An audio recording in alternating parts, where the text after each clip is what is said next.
spirit of 1.8 million West Virginians wills you to victory. Other places have pro teams, but in this state, the Mountaineers are a way of life. When I competed and wore that number, I competed for the state and for the people, not just for the university. Now, let's roll out the carpet and bring on the Mountaineers. Pittsnagel spree. Yes! Alexander. Robinson comes goal. It's a dunk right at his pin. Sends it in, Joe. Butler into the lane, into traffic. It goes again. West Virginia has won its first Big East championship. So long, Big Blue. Hello, Golden Blue. The West Virginia Mountaineers are going to the Final Four.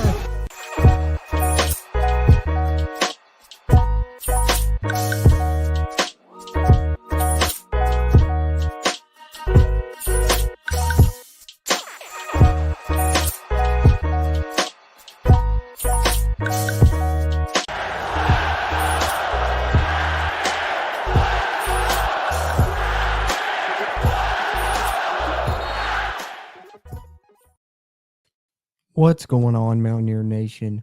Welcome back to the Country Roads webcast here on the CRW Hoop side for our Penn post-game reaction show as West Virginia moves to 4-0 on the season, defeating the Pennsylvania Quakers 92-58 to continue their winning ways with their fourth consecutive win of the season, and the Mountaineers will head to the tournament in Portland, Oregon, the Phil Knight tournament there at 4-0 on the season now. And another strong performance and a really strong offensive performance, particularly in the first half for the Mountaineers. They really came out hot in this one, but appreciate you guys that are in here live, hopping in with us as you always do. And as always, you're encouraged to do us a favor, drop your comments, questions, concerns there in the chat. We'll address anything you guys want to talk about here as we continue on for the next, half hour or so, give or take a little bit, depending on what type of engagement we get. But we'll run down the numbers of some of the Mountaineers that stood out in this big victory over Penn. As I said, I'll show you the score one more time here. West Virginia 92, Penn 58. West Virginia still has not yet given up 60 points on the season in basketball. Every score been right around there. If you watched, CRW Hoops episode 2, our podcast previewing this game, we, detailed how every score been, just below 60. And yet again, that trend continues for the Mountaineers with another commanding win in this one. But yeah, as we continue throughout, drop any, questions, comments, concerns you got in the chat there. We'll address them throughout. And, before I get too far in and start talking about some of these numbers, wanted to remind you guys that are in here live, or if you're even watching this on a playback, do us a favor, hit the like button. It'll really help this video's performance and help future videos performances here on the channel. And subscribe to us if you haven't already. Helps get more of this Mountaineer sports content out to Mountaineer Nation. That being said, let's look a little bit about these numbers. And I think let's start off at the top with the player that really stood out that I thought was on fire for the Mountaineers, especially in the first half, and that was Eric Stevenson. He really put on a heck of a performance there. 8 of 9 from the field. He did, miss one shot late, but 4 of 4 from the 3-point line. Ended the night with 21 points. So it's the second consecutive game that the Mountaineers leading scorers had 21 points. Last game was Trey Mitchell. This time it was Eric Stevenson. And I really what he did, I believe, strangely enough, too, Trey Mitchell, when he scored 21 points last game, he was 8 of 10 from the field. Then here we are after this game against Penn, Stevenson with 21, and he's 8 of 9 from the field. So, both those guys over respectively in the past 2 games, both having a 21. Mitchell last game, but this night it was Eric Stevenson putting on the show with those 21 points. And, with the Mountaineers building up such a nice lead early, I know in the first half they were red hot, over 60% from the field, over 50 points in the first half alone. I think Stevenson had 17 of those 21 in the first half, if I'm not mistaken. So really, they had this one kind of knotted up by halftime with the ability to kind of cruise through the second half, but they still didn't necessarily let up. But that did get to see, a lot of new faces for the Mountaineers get in. I saw Jamel King score 5 points. We saw Josiah Davis score 5 points. We saw Patrick Sumnick score 2 points. So a lot of the Mountaineers getting in on the action late that, haven't got in much earlier throughout this point in the season. But, Stevenson, of course, the one player you got to talk about that really stood out a lot. But other than that, I think the standout to me didn't play a ton in this game. But Trey Mitchell, again, you can just tell he's just got something to him. He's super smooth, got a great shot, 4 of 7 on field goals in this game, 11 points. 1 of 1 from the 3-point line, also snagged 4 rebounds. And I just really like his game. I think he has superstar potential.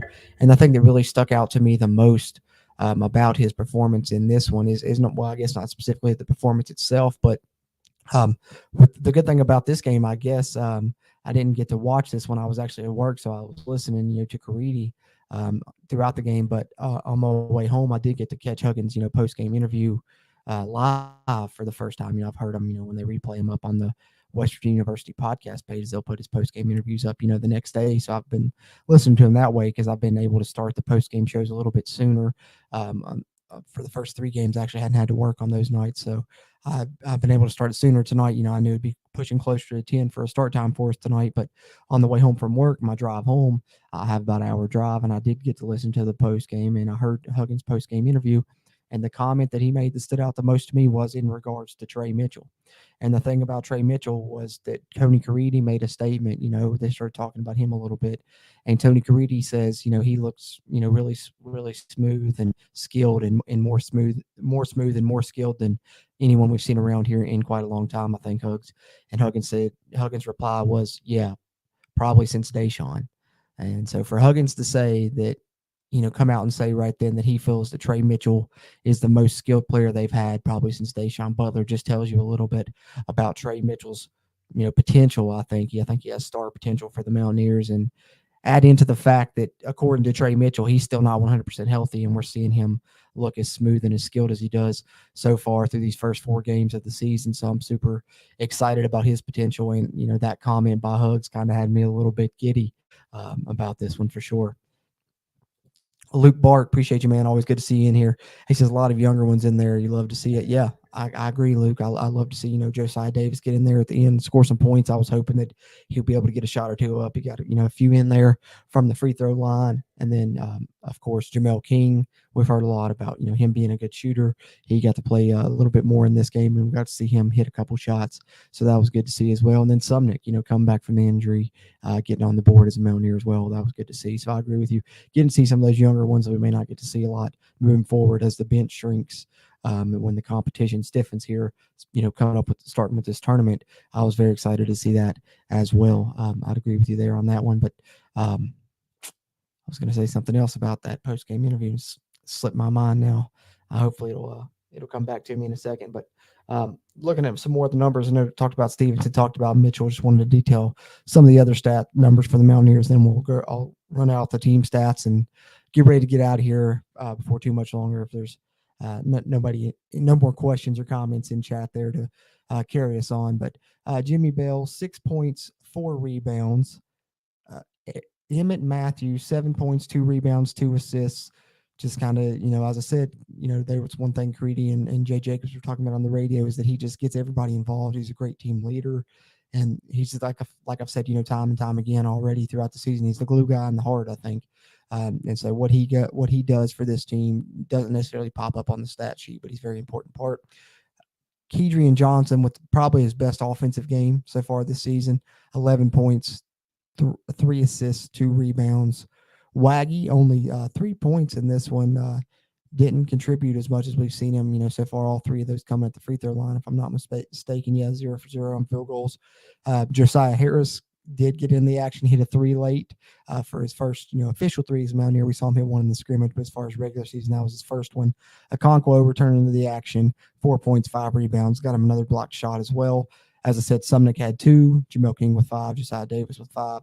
Kobe Johnson with 2, Seth Wilson with 1, and then Joe Toussaint with a nice game again.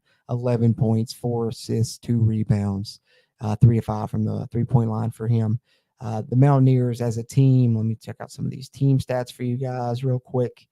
Let's see if I can pull these up here. Load. All right, here we are. 55.6% from the field for the Mountaineers. Like I said, it started off super hot in the first half. cooled down a little bit in the second half, but still, anytime you're over 50%, that's phenomenal, especially when you're holding your opponent to 35%, like the Mountaineers held Penn to. And the Mountaineers shot over 50% from the three-point line, 12 of 23, 52.2%. Held Penn to under 30% there, 29%. Free throws, Mountaineers shot well as well, 20 of 26, 76.9%. Penn only hit 50% of theirs, 9 of 18 from the field. Rebounds, Penn actually out-rebounded the Mountaineers, surprisingly, in this one. A lot of those coming on the offensive end. 19-6, they out-rebound the Mountaineers on the offensive glass. Out-rebound the Mountaineers overall, 38-29. And the Mountaineers really good in turnovers in this one. We've seen them, forcing 15 to 20 turnovers. That continues again, 18 turnovers they force. And in this one, they do a better job themselves, only turning the ball over 7 times, which is something we're going to have to see continuing to move forward here for the Mountaineers. If they're going to turn teams over, they've got to do a better job of holding on to it themselves. First couple games, they struggled with that a little bit. I think in the past 2, they've got that under control. We just got to hope coming up against, Purdue in this tournament down there in Oregon that continues and the Mountaineers continue to take care of the ball offensively. I think having some experienced players there, running your offense, 2 senior guys in Tucson and Keedy, definitely is going to help you there with that factor. And I think something else that's helping the Mountaineers lower their turnover numbers is they're getting out in transition and running a little bit. And I like the ability that I've seen from the Mountaineers to score in transition with this team and the transition offense that they've showed. They seem to really be pushing for that. Jimmy Bell's been great at, the outlet pass off a defensive rebound and then kind of forcing the issue a little bit at times on offense. And I think if they continue to do that, it's going to be beneficial as well, especially, off of turnovers and everything as well that the Mountaineers have been forcing pretty frequently. So that's just a little bit of a rundown of the numbers. I'll throw the score up here one more time for you guys. 92-58, the Mountaineers come out on top of the Pennsylvania Quakers to move to 4-0 so far in the 2022-2023 West Virginia basketball season, here with our 4th post-game show of the season here. And the Mountaineers, starting the season 4-0, going into that very tough Phil Knight tournament we've all been looking forward to at 4-0. I think we couldn't have asked for, a better start to the season. And especially particularly with this game, I think the Mountaineers really showed us something offensively, and that's been kind of the surprise for me with this team, as I knew that they were going to be good at defense and rebounding, but I didn't know if they would be as good as scoring. But this team has shown that they have plenty of guys that are capable of, filling it up. So we'll see what happens here as the competition stiffens. We're going to learn a lot about this Mountaineer team with the next, few games coming now. But right now, I think we have high hopes, and as well we should, and the team's confidence is high heading into, tougher competition. But with their confidence high, that can only bode well for them, and I like their chances with what they've shown so far. If they continue the defensive rebounding, continue to hit shots, they should look like they'll be able to play with anybody this season. So we'll see what happens, though. But 92-58 win over Penn to move to 4-0. Go ahead, drop your comments in one more time there, guys. Gonna hop out of here before too much longer. Know it's late. Some people probably traveling up to Morgantown in the morning for the football game.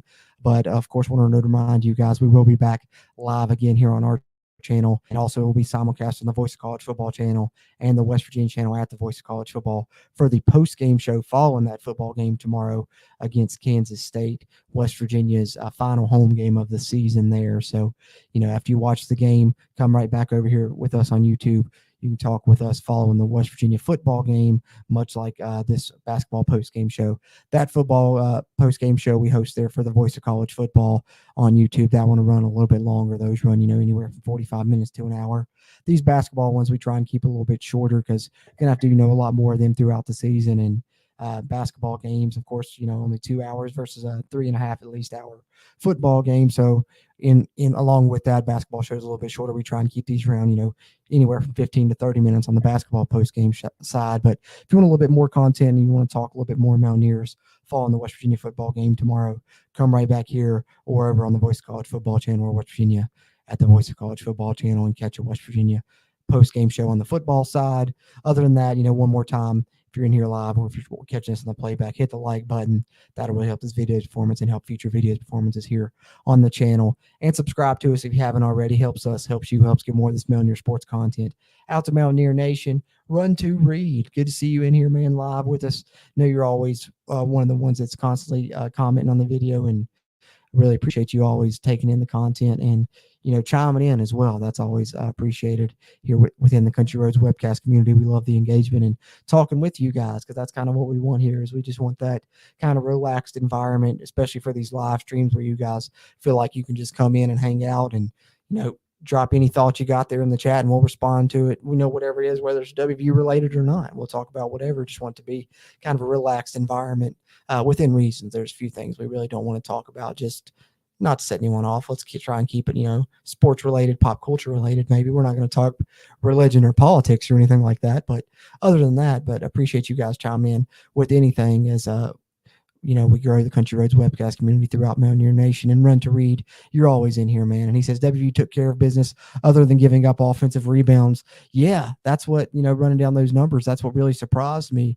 I didn't realize, throughout the game while I was listening to it, that West Virginia was giving up that many offensive rebounds. I guess maybe it's because, they weren't giving up the second chance points as much as they were giving up the offensive rebounds, but definitely a surprising number to see West Virginia dominated on the offensive glass like that. I was surprised, when I looked and seen that Penn won the rebound battle in general, but then when I seen it was a 19-6 advantage for them on the offensive glass, that was really surprising to me, because even if West Virginia doesn't win the rebounding battle overall, they have been winning the offensive rebounding battle thus far throughout this season. But, I think Waggy's been a big reason and a big part of that for the Mountaineers. And for whatever reason, I don't even know if he grabbed any rebounds this game. I don't believe he did when I was running through the numbers there. No rebounds for Waggy in this game. Didn't play as much, no field goals, no rebounds. Maybe he's the one that was in the doghouse a little bit this game, much like a Conquo in the prior game. But, Huggins trying to get everyone prepared for the competition that's about to tighten up and stuff. So we'll see what happens. Hopefully West Virginia, is at full strength and everyone's playing their A game as this tournament's coming up in Portland, as West Virginia will get set to take on Purdue. And the West Virginia Mountaineers will need to be better on the glass in that game, certainly, as we know Purdue, known for their big men, and they have a 7'4" guy down there that the Mountaineers are going to have to contend with to have any advantage on the glass in that one. So having said that, we will have our further thoughts on that Purdue game coming up on CRW Hoops episode 3 there of the CRW Hoops podcast, the 2022-2023 edition. We'll have that releasing here in the coming days. You can find the video version of that, of course, over here on our YouTube, on the WV Sports Now YouTube, and then, of course, the audio version of it will be available on any podcast platform when we get ready to preview that Purdue game a little bit further and talk a bit about that Phil Knight tournament that's coming up in Oregon for the Mountaineers. But that's what's next on the slate for this Mountaineer basketball team, as they will head into that tournament at 4-0 after this 92-58 win over Pennsylvania here in the fourth game of the 2022-2023 West Virginia basketball season. So look out for our thoughts on the Purdue game coming up with the third episode of the CRW Hoops podcast releasing in a few days as far as basketball content. And we'll have any other news, coming along with that pops up. I'm sure you saw the news update of Jose Perez that the Mountaineers will be adding, here in the next month or so to the team. So we already see a deep Mountaineer team and an improved Mountaineer team, but they're going to be adding another piece to that could potentially help them scoring wise and otherwise, and more depth to this team that already looks pretty deep. So that's, another positive thing that's coming down the line for this Mountaineer basketball team. But excited for this season, about to find out a lot about this team, but we have high hopes and think they can compete with anyone, and we're going to find out here pretty soon. But other than that, plenty of other content coming here on the Country Roads webcast channel. Football season winding down, basketball season, gearing up, but both those running concurrently. And of course, all kinds of Mountaineer sports news with the ground shaking news within the athletic department of Shane Lyons, and who knows what else may come on the football side. So we're going to have a ton of content. I know we're live streaming these post-game shows on the Facebook and Twitch as well, but hop over to the CRW Country Roads webcast YouTube channel and subscribe to us over here to get a lot more content that you won't find on the Facebook and Twitch, where you just get the live streams. But appreciate you guys tuning in on any one of those platforms you tune in on. Continue to share us around with your other WVU sports fans and friends as we continue to try and grow the Country Roads webcast community here and get that subscriber count up. Trying to hit 1,000. We're about halfway there, thanks to you guys. And you guys have really been coming out in droves here lately, and we're really appreciative of that. And we'll have plenty more Mountaineer sports content coming. We'll have another basketball post-game show following that game against Purdue. But before that, like I said, CRW Hoops Pod coming at you for more basketball content. And if you want another live stream and you want to be able to hop in the chat with us live, come on over tomorrow night. Hopefully, we're starting around 6 for the football post-game show there for the voice of college football. But that'll do it. West Virginia 4-0, 92-58 win over Pennsylvania, wrapping up this post-game show here on the Country Roads webcast. As always, I'm Jordan Cruz. And until next time, let's go Mountaineers.